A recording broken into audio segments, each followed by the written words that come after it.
Hello, everyone, and welcome to this 30-minute free webinar on offshore wind.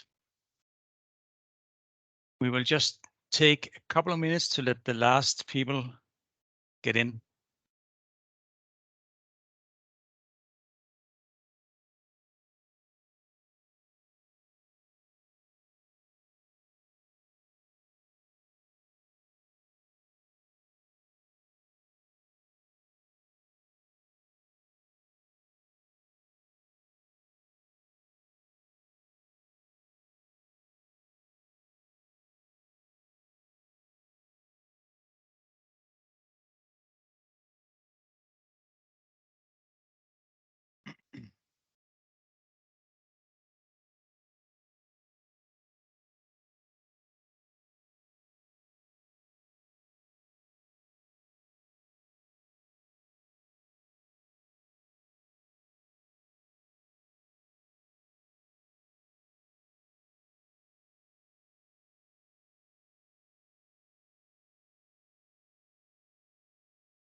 Okay, I think we'll just start now. People might still be popping in, but that's fine. I'm Carsten. I'm one of the co-founders of Aprendio, and we are very glad to be co-hosting this event together with our close collaboration partner, Energy and Climate Academy. In Aprendio, we are working tirelessly to support and accelerate the green transition by delivering courses and learning modules on various green topics. This session is about offshore wind, one of the main technologies used in Northern Europe to tackle climate crisis. But you can also find many other courses and topics on Aprendio's platform at Shop. We're happy to present this webinar together with the Energy and Climate Academy. And today, I believe we also have two of the lecturers present, Wiebke Langreder and Lars Høst Johansen. They will be introducing themselves in a bit. I will in a bit hand over the microphone to Torben, the founder of Energy and Climate Academy, so we can tell more about Energy and Climate Academy and his courses. After that, Wiebke and Lars will present some quick teasers from the actual course.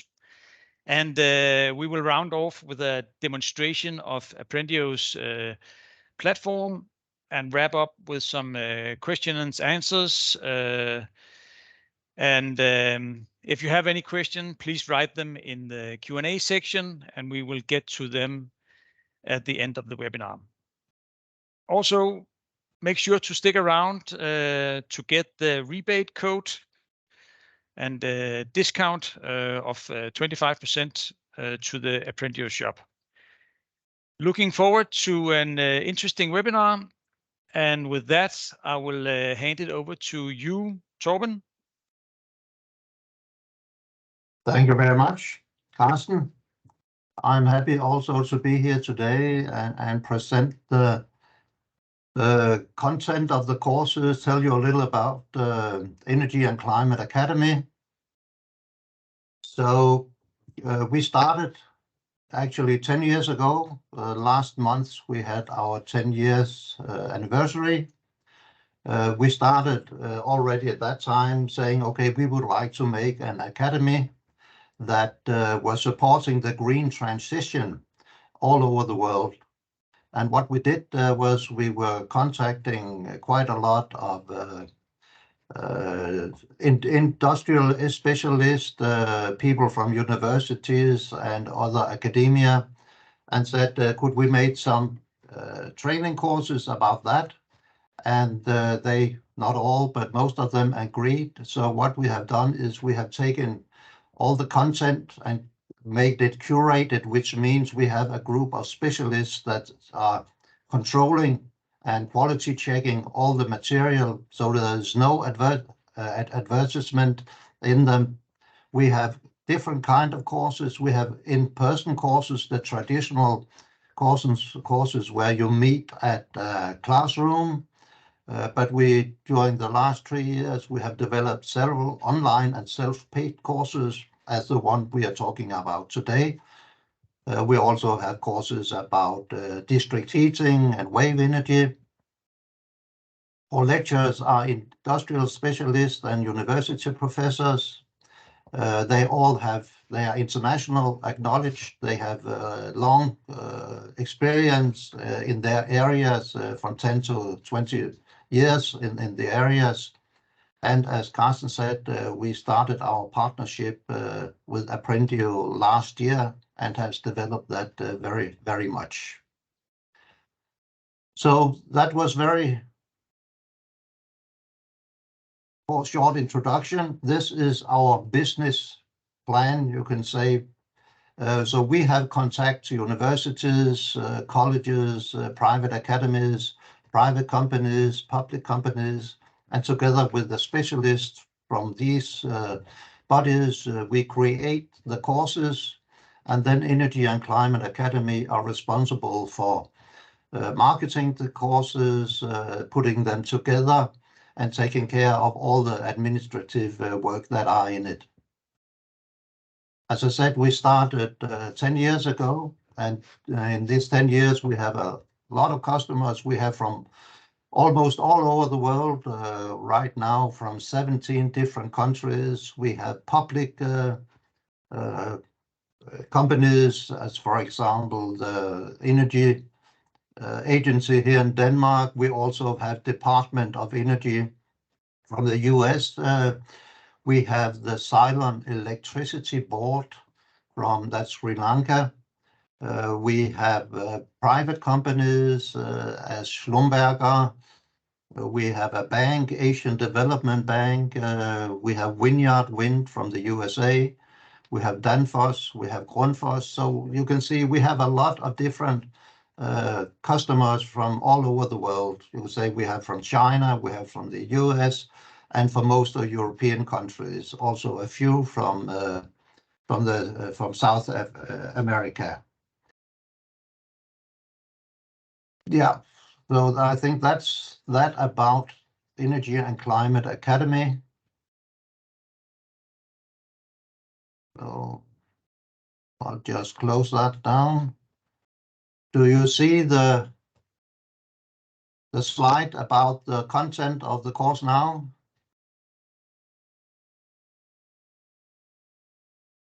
Do you see that, Carsten? I can't hear you. Yes. Okay, good. Yeah. The course consists of 8 hours of compressed, impartial, online and self-paced training courses, which means you can watch the videos when you want it, from where you want it. We have found out quite a lot of people, they take it on the train journey to and from work. So we have a live webinar. This is the one we are starting now. Then we have Wiebke, who talks quite a lot about wind and how it works, the different aspects. Then we have Hans Schneider. He is not present today. He's the former CEO of World Marine Offshore and has many years of experience. He also has from A to C, the company that has installed over 50% of the world's offshore wind turbines. So he's talking about a project, how it does work in reality, the logistics. And then we have Lars, who will present himself later on, talking about the wind turbines. He will talk about the foundations, balance of plans, the safety. And then we end up with a live webinar again, where the participants can ask questions to industrial specialists and others that will participate in that. So I think that would be my presentation at this time. I can elaborate later if we have the time to do that. Thank you.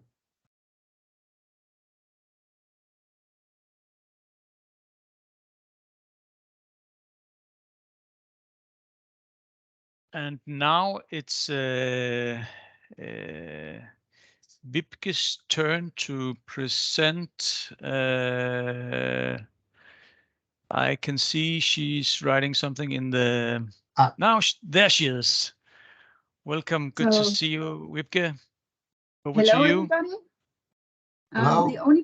The only permission I still miss is I cannot share my screen.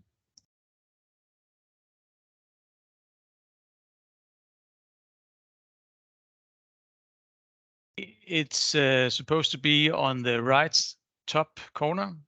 Yes, and it's grayed out. It's not able. It tells me only meeting organizers and presenters, which I obviously am not right now, can share. So. Okay. Can you fix that from here, Mikkel?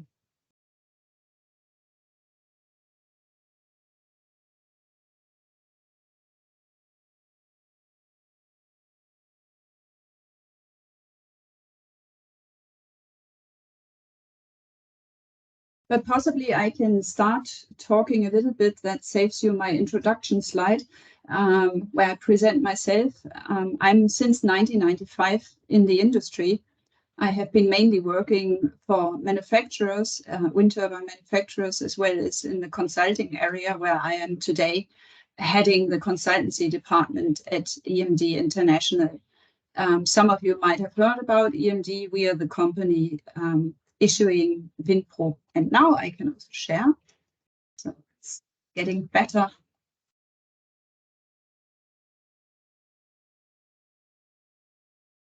So I hope you can see my screen. Can you please confirm with thumbs up? Yes, yeah, it's good.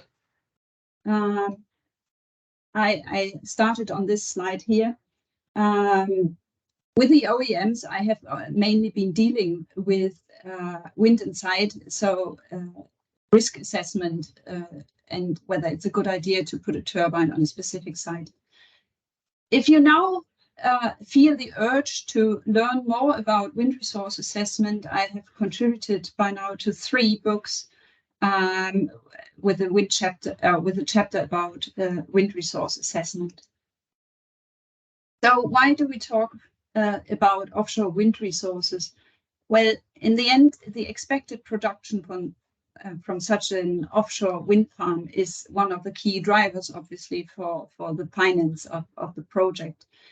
However, this expected production is extremely sensitive to the wind resource, and therefore we have such a focus on elaborating on how to get a grip on the wind resource, because it leads directly into the financing. And the aim of this session is that I equip you with some basic knowledge that enables you to understand the following parts. The course will start out with a quick run through of how is wind generated, what is the main driver for the wind, offshore wind. And the aim is really that you understand these basic patterns, because that equips you with an option for some plausibility check. I'm a great believer of plausibility checks. We'll talk about global drivers and local drivers. Of course, wind resources are connected to wind speed measurements, and here it is of utmost important that you can ensure that a wind speed measurement is so-called bankable, because you don't want to use a lot of money and then it turns out in the end that the measurements do not follow up international standards and consequently are not bankable. We'll also talk about one of the industry's challenge, and that is the measurement of turbulence under offshore conditions. Once we have measured 1 year of data, or 2, 3, 4 years of data, it is still not enough to say something about the long-term wind climate. So I'll talk you through what different sources of long-term data are available to put your short-term measurement in the context of such a long-term period. I'll discuss how long is long-term, and I talk you through some of the tools that are used to perform long-term corrections with pros and cons. One of the important factors offshore is what we call the horizontal gradient.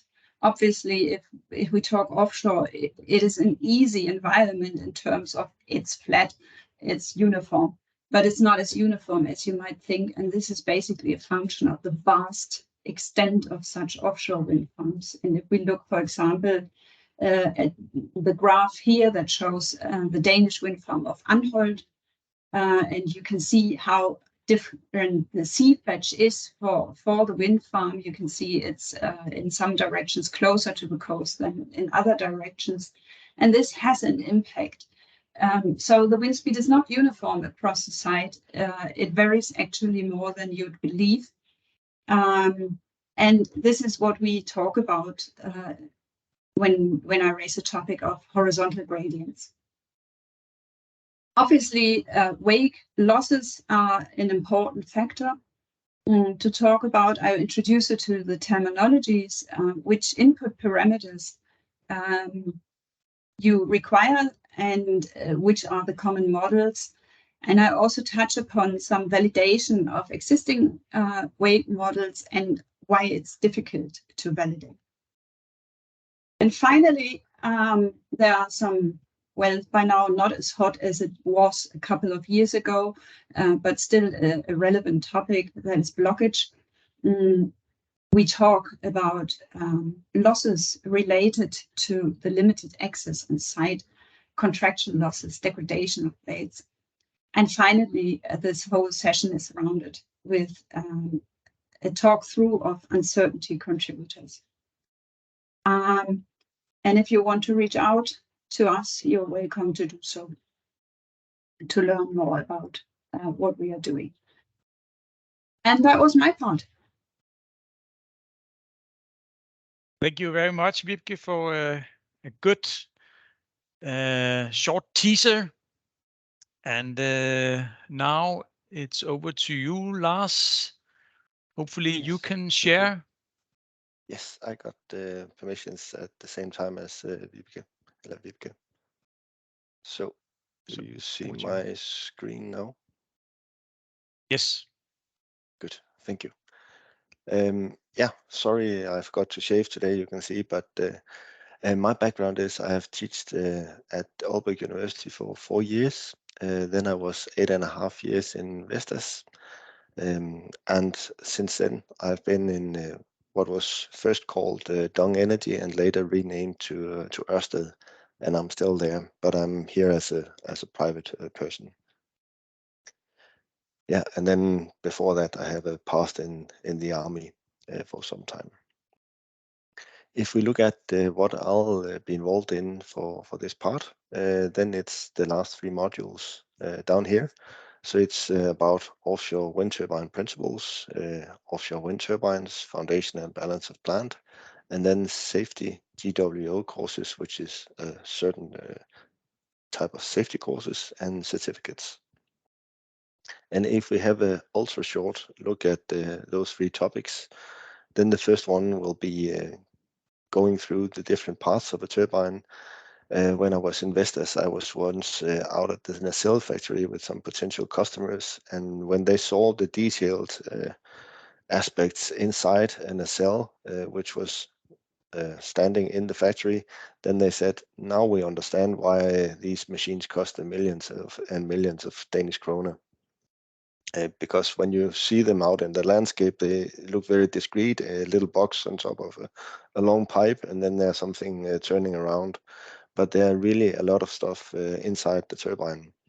And the better we understand what is in there, the better we can ask the right questions once we consider buying them or putting them up in a different project facilities. And then there are also some aspects that even though a turbine is in principle a turbine, then depending on whether you are working with onshore development or offshore development, then there are certain things that are very important to take into account. The second module is warming up with the wind formula, and here it's important to look into what can we actually learn from this equation. It's a very nice equation, as we see here. It's beauty in its simplicity, you would say. But when we go into each factor of this equation, then we can actually see into some of the considerations, some of the design criteria for the different types of turbines. Why are the manufacturers doing like this, and why is it sometimes a good idea with high tower and low tower, and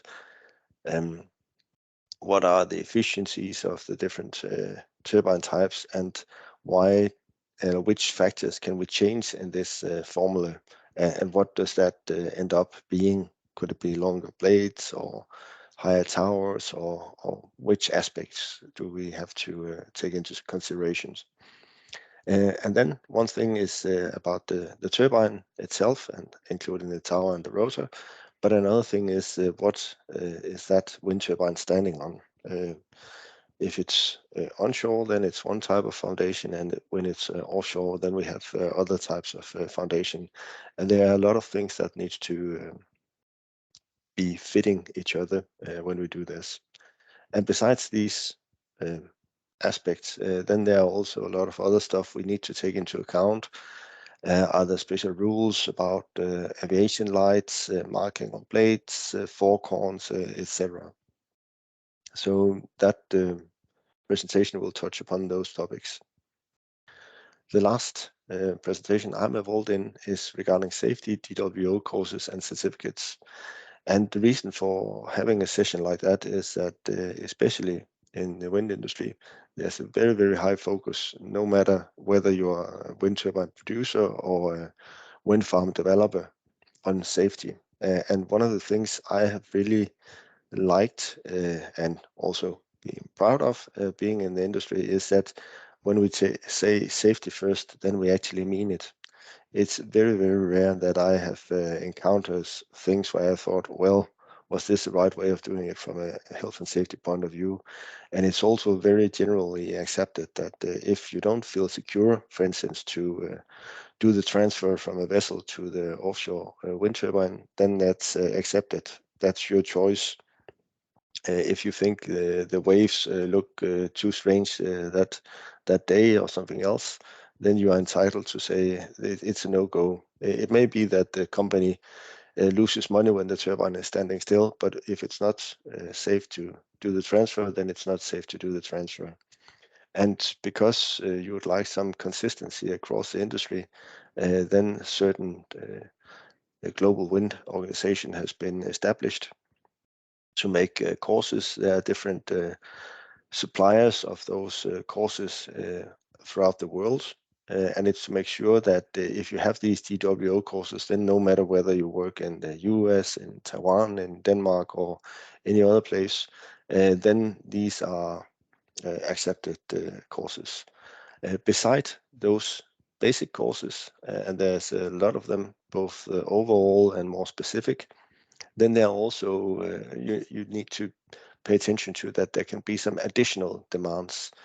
And in the company I'm working for, there's also a demand to do the so-called OGUG and chest step test, which is actually originating from the oil and gas in UK. And then the step test is, as you have seen in some fitness centers, it's something you stand on the floor and then you go up on this in a certain pace, and then they increase the pace, and then they increase the pace again. And after a certain amount of time, then you stop, and they can measure your heart rate and see if you are, because one thing is to theoretically know your way around and be safe, but another thing is to have the physical condition to actually be out there. And a coincidence is that I just renewed my OGUG and chest step test yesterday, so I'm still certified to go out on a turbine. That's it from my side. Thank you, Lars and Wiebke, and congratulations on your test there, Lars. Thank you. Yes, now I would just like to present you to Aprendio shop and learning platform, how it works and what it looked like. Do you see a screen now? Yes. So we start out in the shop where you can find multiple courses within green renewables. You find the offshore wind course right here. And there you have the opportunity to read about the course and also watch some introduction videos. You can look up on the different modules and its learning objectives. You can find information about the lecturers. You can buy the full course with all the modules, or you can buy the individual modules as you want it. When you have decided what to buy, you put it in your cart, and then you have different ways of payment. If you are eligible for that reduction, then you remember to sign in there. You can buy with a credit card, you can buy with PayPal or with invoice. You just fill in the blanks, and we can have different ways of payments. When you have paid, you are now enrolled to the learning platform, where you take all the learning experiences. We go into the offshore wind course that we just bought, and there you can see the modules. And when you click on the modules, you see them break down into sections of 15 to 20 minutes each. And there you can see Wiebke in one of her presentations. And you can do it at your own pace. You can focus on the areas that are most relevant for yourself. It's pretty flexible that way. You can also do the course on our app. This is what is presented here. It looks very similar to the laptop version. Remember to turn the phone right so you get the full screen.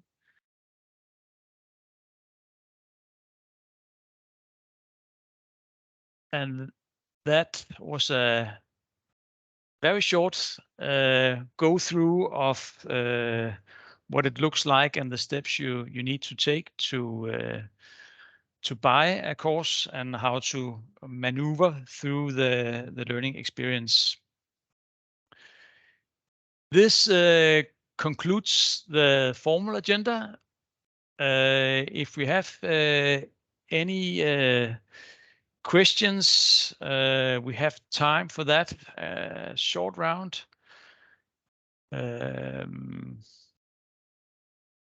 In the chat, you can see there is the discount code. We will also be sending out a follow-up mail with all the relevant informations. I should say that the discount is available for 7 days from today, and is a 25% discount. I don't see any questions, so unless you have one, post them now. If not, I hope you have enjoyed the webinar. Thanks for everyone for participating, and I hope we will see you on the actual courses. Go to the shop, get your discount, and start your green learning journey. See you out there. Have a great day. Okay. Bye. Thank you. You too. Bye-bye.